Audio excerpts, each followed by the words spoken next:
Hazira police સ્ટેશનમાં નોંધાયેલા ₹50.42 લાખની મત્તાના કેબલ વાયરનો વિશ્વાસઘાત કરી નાસી છૂટેલા આરોપીને સુરત શહેર એલસીબી ઝોન 7ની ટીમે 1.5 વર્ષની મહેનત બાદ દબોચી લીધો છે। માહિતી અનુસાર હજીરા વિસ્તારમાં કેબલ વાયર સપ્લાય સ્ટોરેજનું કામ કરતા ફરિયાદી સાથે વિશ્વાસ કેળવી આરોપીએ કુલ ₹50,42,252ની કિંમતના કેબલ વાયરનો જથ્થો સગેવગે કરી દીધો હતો। આ મામલે હજીરા પોલીસ સ્ટેશનમાં વિશ્વાસઘાતનો ગુનો નોંધવામાં આવ્યો। ગુનો નોંધાયા બાદથી જ આરોપી પોલીસને હાથ ન લાગતા કોર્ટે તેની વિરુદ્ધ સીઆરપીસી કલમ 70 મુજબનું વોરંટ ઇસ્યુ કર્યું। છેલ્લા 1.5 વર્ષથી આરોપી અલગ અલગ સ્થળોએ નામઠામ બદલીને નાસ્તો ફરતો હતો।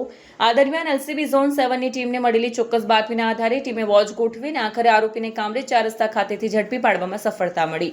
પકડાયેલા આરોપીની પૂછપરછમાં તેણે ગુનો કબૂલતા વધુ તપાસ માટે તેને હજીરા પોલીસને સોંપવામાં આવ્યો છે।